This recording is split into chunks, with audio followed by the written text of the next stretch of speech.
berdoa terlebih dahulu. Berdoa dimulai. Bismillahirrahmanirrahim. Raditu billahi rabba wa lil islami dina wa bi Muhammadin nabiyya wa rasulah. Rabbi zidna ilma warzuqna fahma. Amin ya rabbal alamin. Baik, Ibu ambil dulu ya. Ya. Indah, hadir Bu. Nurul Mista, hadir Bu. Bonita, hadir Bu. Radita, hadir Bu. Hadir semua hari ini ya. Baik, di sini Ibu akan menjelaskan tentang masa muda Nabi. Tapi sebelum itu, Ibu mau bertanya, apakah kalian masih ingat materi kemarin kita membahas tentang apa? Lupa Bu. Baca ya.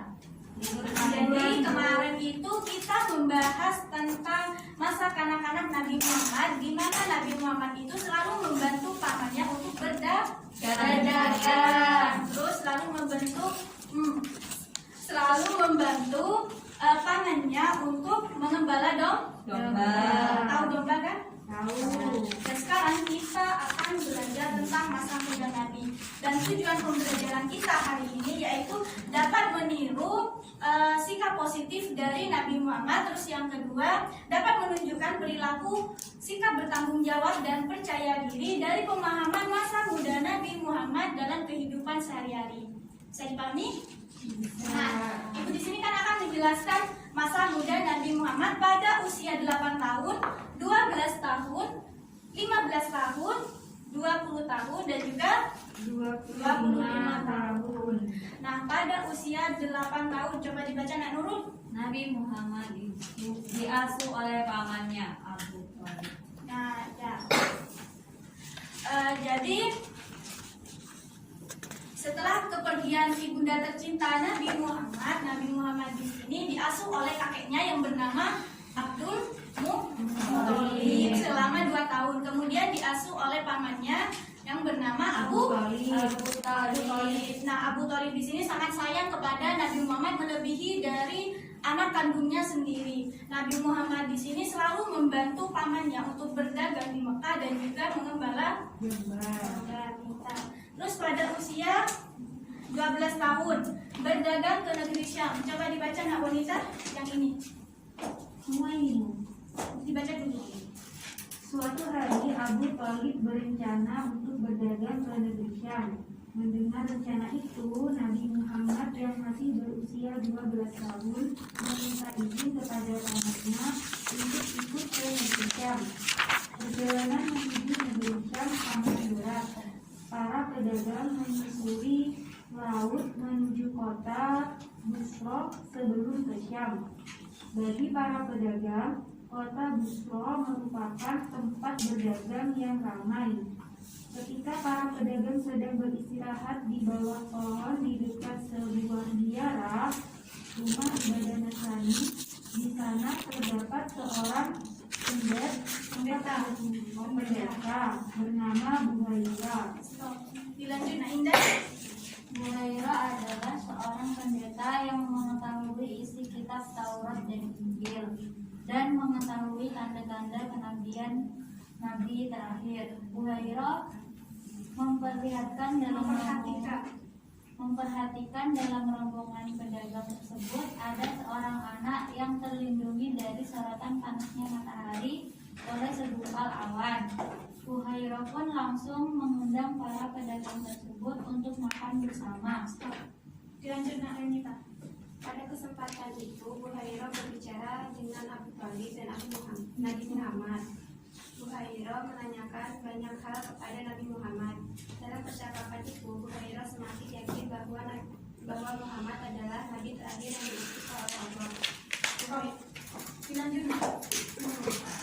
Hurairah pun berpesan kepada Abu Thalib agar menjaga Nabi Muhammad dengan baik. Apabila orang Yahudi menemukan tanda-tanda kenabian Muhammad, mereka akan berusaha membunuh Nabi Muhammad. Mendengar nasihat pendeta Hurairah, Abu Thalib bertugas berangkat menuju Syam. Setelah segala urusan selesai, mereka segera pulang ke Mekah. Abu Thalib merasa khawatir kepada orang-orang Yahudi yang berusaha membunuh Nabi Muhammad. Itu semua ya membacanya. Sekarang ibu mau bertanya, kenapa Yahudi di sini berusaha untuk membunuh Nabi terakhir yaitu Nabi Muhammad? Angkat tangan. Ayo yang bisa. Saya Bu. Ayo. Karena orang-orang Yahudi berharap bahwa Nabi terakhir berasal dari keturunan mereka yaitu Bani Israil. Sebagaimana nabi-nabi yang sebelumnya yang diutus Allah untuk membimbing Bani Israel seperti Nabi Musa, Nabi Yusuf, Nabi Yakub dan lainnya. Sudah. Nah, jadi kenapa orang Yahudi di sini berusaha untuk membunuh Nabi terakhir yaitu Nabi Muhammad? Alasannya, sebelum diutusnya Nabi terakhir itu kaum Yahudi berharap bahwa Nabi terakhir ini berasal dari keturunan mereka yaitu keturunan Bani Israel. Tetapi ketika diberitahukan akan datangnya Nabi terakhir dalam kitab Taurat dan juga kitab Injil bukan berasal dari kalangan mereka, mereka di situ tidak mau menerima kenabian tersebut. Jadi orang Yahudi berusaha untuk membunuh Nabi terakhir. Ya. Yang selanjutnya yaitu pada usia 15 tahun. Coba Nak Bonita baca. terjadi perang Fijar. Ya, pada saat usia 15 tahun di situ terjadi perang Fijar, yaitu peperangan antara suku Quraisy dengan suku Hawazin. Nah, kenapa disebut dengan perang Fijar? Karena Fijar di sini artinya yaitu melanggar kesucian. Nah, suku Hawazin di sini menyerang suku Quraisy pada bulan yang diharamkan untuk berperang, yaitu bulan Dzulqa'dah, Dzulhijjah, bulan Muharram, dan juga bulan Safar. Bulan apa aja Nak Renita? Bulan Fajar. Loh, Bulan Fijar. itu namanya Dzulhijjah, terus Muharram. Nak Renita bukan Nak Nurul. Apa aja? Dzulhijjah. Dzulhijjah, Lupa Bu. makanya dengarkan ya Nak. Kayak Bu. Bulan apa aja? Ayo. Dzulqa'dah, Dzulhijjah, Muharram dan Syawal. Nah, ya. Jadi suku Hawazin di sini menyerang suku Quraisy pada bulan Dzulqa'dah, bulan yang diharamkan untuk berperang. Nah, pada saat itu juga Nabi Muhammad di sini membantu paman-pamannya untuk berperang, dan Nabi Muhammad di sini bertugas menyediakan anak panah untuk paman-pamannya yang sedang berperang. Nah, selanjutnya pada usia 20 tahun. Coba Naindah dibaca. Nabi Muhammad menyandang gelar Al-Amin. Lalu jauh ya. Jadi orang-orang Quraisy itu kan mempunyai keahlian dalam berdagang, termasuk Nabi Muhammad. Nah, beliau ini dikenal dengan kejujurannya, terus tidak pernah bohong, tidak pernah menipu, tutur katanya juga lembut seperti itu. Nah, sejak usia itu Nabi Muhammad di sini menyandang gelar Al-Amin. Nah, Al-Amin di sini kan artinya dapat dipercaya. Nah, Nabi Muhammad itu dapat dipercaya karena kejujurannya, terus sopan santunnya dalam berkata seperti itu. Nah, biasanya masyarakat Arab di situ selalu memanggil Nabi dengan sebutan Al-Amin. Gitu. Panggilan kesehariannya Al-Amin seperti itu. Terus yang terakhir, Narenita coba dibaca.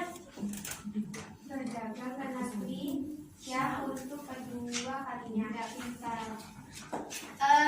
Ibu kan tadi bilang kalau orang-orang Quraisy itu mempunyai keahlian dalam berdagang, ya, termasuk Nabi. Nah, ketika Khadijah, seorang wanita yang terhormat dan juga kaya-kaya, mendengar tentang kejujuran, terus apa lagi tadi? Tidak berbohong, ya, tidak berbohong. Nah, mendengar seperti itu, mengutus pembantunya untuk menawarkan bekerja sama dalam berdagang ke negeri Syam. Nah, Khadijah di sini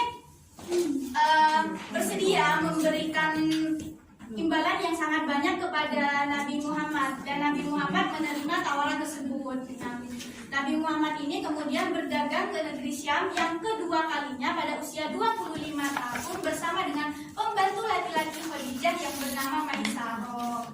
Nah, dalam berdagang di sini Nabi Muhammad selalu menjunjung tinggi kejujurannya. Apalagi tadi? Sopan santun. Terus apa lagi? Ayo. Tidak bohong. Ya. Nah, sekarang Ibu mau bertanya, pada usia berapa Nabi Muhammad menyandang gelar Al-Amin? 20 tahun. Pintar. Terus setelah diasuh oleh kakeknya Abdul Muthalib, Nabi Muhammad ini diasuh oleh siapa? Abu Talib. Nah, pintar. Terus siapa wanita yang terhormat dan kaya raya yang menawarkan kerjasama dalam berdagang kepada Nabi Muhammad? Khadijah. Cuma tangan dulu ya, nak. Nah. Terus yang terakhir pada usia 15 tahun itu kan terjadi peperangan antara Quraisy dan Hawazin. ya, pintar sekali. Nah, untuk selanjutnya Ibu akan memberi kalian tugas. Di sini Ibu pegang sebuah kertas yang berwarna biru dan juga warna putih. Dan tugas kalian di sini menulis seringkas-ringkasnya apa yang sudah kalian pelajari hari ini. Bisa dipahami? Bisa. Seringkas-ringkasnya pokoknya. Nak.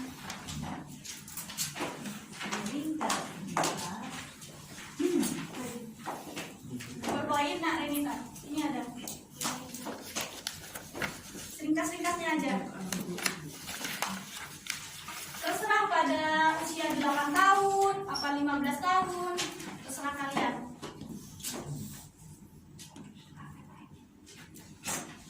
Ini, nah.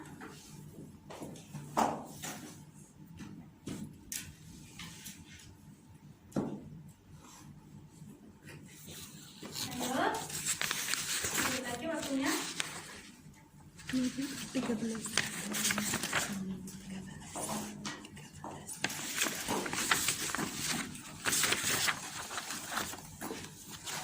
Sudah?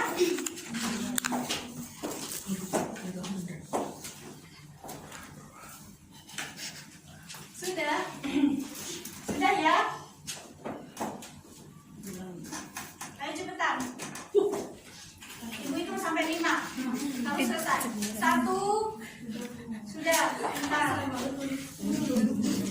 Ibu minta 1 orang dari kalian berani maju ke depan. Saya, Bu. Saya Bu. Karena nah Indah kurang cepet. Ayo cepetan. Ibu sabar. Pada umur 8 tahun Nabi Muhammad Sebelum temannya membacakan ininya dulu, untuk yang mendengarkan itu harus memberi tanggapan apa yang sudah dibacakan oleh temannya.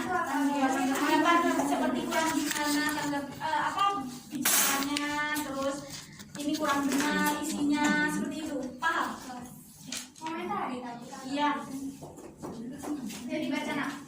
Bismillahirrahmanirrahim. Pada usia 8 tahun Nabi Muhammad diasuh oleh pamannya yang bernama Abdul Muthalib. Ya. Pamannya yang bernama Abdul Muthalib. Paman Abdul Muthalib siapa? Pamannya bernama Abu Talib. Pada usia 12 tahun Nabi berdagang ke negeri Syam.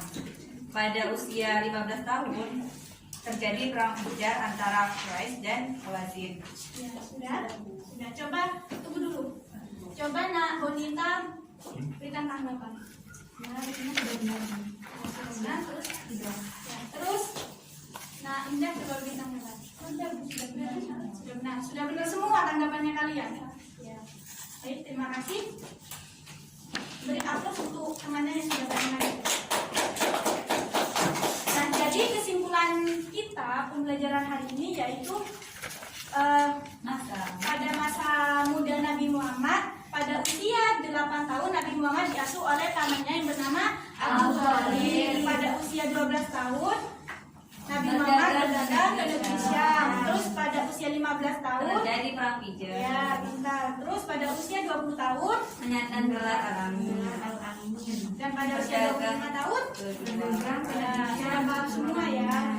Nah, jadi di sini ada sebuah hadis yang berhubungan dengan materi kita hari ini, yaitu yang berbunyi Innallaha azza wa jalla la ya'lamu min asy-syarri laisa lahu sabwa, yang artinya sesungguhnya Allah itu benar-benar kagum terhadap pemuda yang tidak memiliki sebuah.